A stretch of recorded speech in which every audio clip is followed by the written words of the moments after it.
How much money you require to become a cabin crew?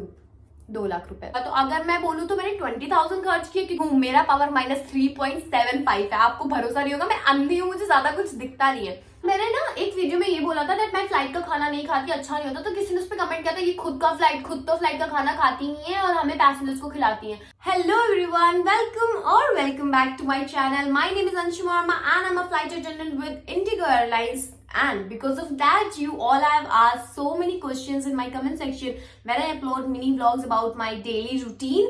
So let's just dive into the video. I'm gonna answer all of your questions. I have written down it over here in my copy and I will try to answer each and every question. If I forget to answer any question, please mention in this comment section. I will definitely make a video about that as well. Before I start a video, I want to let you all know that मैं ये video Hindi और English दोनों में बनाने वाली हूँ, so that ज्यादा से ज्यादा लोग जान पाए, समझ पाए मैं क्या बताना चाहती हूँ और हमारी क्रू लाइफ के बारे में, क्योंकि लोगों के अंदर बहुत सारे क्वेश्चंस होते हैं।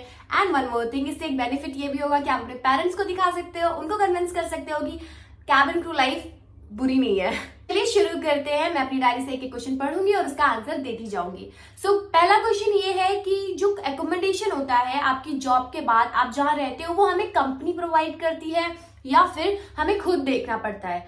तो आंसर ये है कि जब हम ट्रेनिंग में होते हैं तो डेफिनेटली हमें कंपनी देती है, लेकिन सिर्फ 15 दिन के लिए। उसके बाद आपको अपना पीजी या फिर रेंट के लिए फ्लैट ढूंढना पड़ता है जब तक ट्रेनिंग है।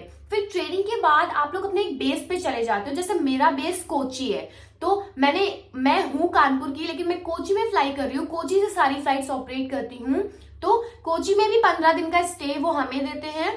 उसके बाद आपको अपने लिए खुद का फ्लैट देखना पड़ता है। एंड हाँ, वो कंपनी नहीं पे करती, वो आपको पे करना पड़ता है। बट अगर आप इंटरनेशनल एयरलाइन में हो तो obviously they are gonna see everything, आपको सोचने की ज्यादा जरूरत नहीं है। ज्यादा पूछा जाने वाला क्वेश्चन ये है कि that how much money you require to become a cabin crew? 2 lakh रुपए। ऐसा कुछ भी नहीं है। आप ये जो ट्रेनिंग इंस्टीट्यूट में इतना पैसा देने जाते हो, 2-2 लाख रुपए, you don't need that amount of money. मुझे बाकी लोगों के बारे में नहीं पता कि उन्होंने कितना स्पेंड किया है क्रू बनने के लिए। किसी के लिए ज्यादा हो सकता है, किसी के लिए वो कम हो सकता है। तो मैं सिर्फ अपने बारे में बताऊंगी that how much money I have spend to become a cabin crew. तो आफ्टर ग्रेजुएशन ऑब्वियसली मैं प्रिपेयर तो करने लगी थी, but I was under confident क्योंकि मैंने किसी को देखा ही नहीं था, कोई क्रू मेरे आसपास जिससे मैं सलाह ले सकूं या जिससे मैं कुछ भी पूछ सकूं। देन इंस्टाग्राम पे when I got to know about that Fash Crew page, मैंने उनका देखा कि 1 मंथ का कोर्स है। आई रिक्वेस्टेड माय फादर, तो वो 6,000 का कोर्स मैंने लिया 1 मंथ का, और दैट आई डिड। उसके बाद इंटरव्यू स्किल्स मेरी बहुत अच्छी हो गई, कम्युनिकेशन काफी अच्छी हो गई। देखो, अच्छी होना नहीं अच्छी होना वो आप पर भी डिपेंड करता है। पढ़ने के बाद आपको भी उसको इम्प्लीमेंट करना होता है अपनी लाइफ में, तो पूरा मैंने वो भी किया, उससे काफी हेल्प हुई, तभी मैंने इंटरव्यू क्रैक किया। और फिर सिलेक्शन के बाद 50,000 रुपीज मैंने मेरी एयरलाइन को दिए ट्रेनिंग फीस, क्योंकि आपकी ट्रेनिंग करवाने में बहुत पैसा लगता है। लेकिन मेरी एयरलाइन में 3 साल के बाद वो पैसा हमें वापस मिल जाएगा। टोटल अमाउंट अगर की बात करूं तो मैंने अभी तक 6,000 खर्च करे, वो क्योंकि 50,000 मुझे वापस मिल जाएंगे। एंड ट्रेनिंग पीरियड में आप कितना अमाउंट खर्च करते हो, तो जो एकोमोडेशन है वो ऑब्वियसली आपको ही पे करना पड़ेगा। और एक और चीज, सबसे अच्छी बात ये है कि ट्रेनिंग के time you get stipend. Stipend क्या होता है? आपको कुछ अमाउंट ऑफ मनी मिलता है कंपनी की तरफ से, तो आप उस ट्रेनिंग पीरियड में अपना पीजी का रेंट पे कर सकते हो, अपने खाने। प्लीज ये कोई क्वेश्चन नहीं पूछेगा कितना मिलता था, this is very bad, let it be. लेकिन मेरी एयरलाइन में एक और अच्छी चीज ये थी कि हमें ट्रेनिंग के वक्त में एक टाइम का मील हमें ट्रेनिंग के टाइम पे मिलता था। That was amazing. और दो छोटी मोटी चीजों में जो मैंने पैसा खर्च किया वो था कि मैंने स्कर्ट लिया, शर्ट लिया, शूज लिए और उसके बाद मेकअप लिया, दीज थिंग्स, इन सब चीजों में थोड़ा बहुत पैसा खर्च हुआ। तो अगर मैं बोलूँ तो मैंने 20,000 खर्च किए क्योंकि 50,000 मुझे वापस मिल जाएंगे। That's it. नेक्स्ट क्वेश्चन की तरफ चलते हैं फिर। तो नेक्स्ट क्वेश्चन ये है कि अप्लाई कैसे करें और कैसे बनना है कैबिन क्रू। तो मेरे दिमाग में भी ये क्वेश्चन था, तो मैंने गूगल पे बहुत ढूंढा और पता चला उसके बाद कि इंडिगो का, एयर इंडिया का, विस्तारा का और आकाश एयर सबका एक खुद का वेबसाइट होता है। ठीक है, अगर आप डालोगे indigo.careers तो आपको पता चल जाएगा कि कहाँ कहाँ पे इंटरव्यू हो रहे हैं। जैसे मैंने लखनऊ में दिया था ढूंढने के बाद, तो आप वहां पे जा सकते हो। और यू नो व्हाट, आप उसमें जब क्लिक करोगे वेबसाइट में आपको पता चल जाएगा कि क्या क्या क्राइटेरिया है। ठीक है, तो जैसे आप लोग मेरे से बहुत पूछते रहते हो हाइट कितनी होनी चाहिए, एक्ट में तो नहीं होना चाहिए, स्कार तो नहीं होना चाहिए, उसमें क्लियरली सब कुछ मेंशन है क्या क्या होना चाहिए।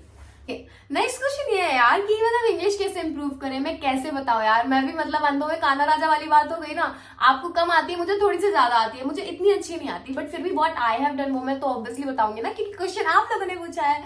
तो ये हुआ ना कि मैं क्या करती थी, जब मुझे पता चला ऑब्वियसली मेरी इंग्लिश वीक है, तो मैं ना इंग्लिश में ही बात करती थी, शीशे में देख के खुद से बात करती थी, खुद को हीरोइन समझती थी, खुद को रिकॉर्ड करती थी कैमरे में और देखती थी कि मैं कैसा साउंड कर रही हूँ, मैं कैसी दिख रही हूँ। ऑब्वियसली उसमें कोई स्माइल नहीं होती थी, बहुत ही बेकार लगता था, बट धीरे धीरे मैंने कोशिश करके प्रूव कर लिया।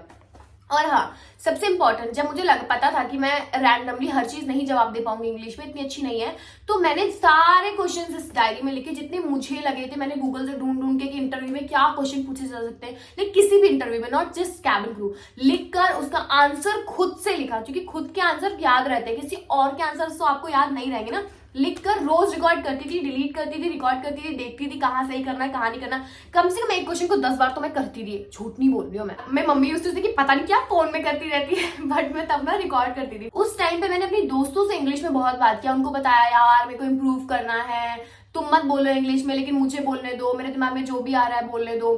तो वो भी मुझे फर्क पड़ा, और ऑब्वियसली मैं उनको थैंक यू करती हूँ, मेरे सारे दोस्तों को जिन्होंने मेरे से बात करी इंग्लिश में। किसी को तो बहुत और लगता था कि हाँ ये तो इंग्लिश झाड़ रही है, बट ऑब्वियसली मुझे इंप्रूव करना था। तो बाकी लोगों के बारे में मत सोचो, बोलना शुरू कर दो बस, और रिकॉर्ड करना इज इंपॉर्टेंट, ताकि आपको पता रहेगा ना कि एटलीस्ट आप क्या बोल रहे हो, क्या कर रहे हो। ये क्वेश्चन ऐसा है ना जो मेरे दिमाग में खुद भी था जब तक मुझे पता नहीं चला था इसके बारे में। ये है कि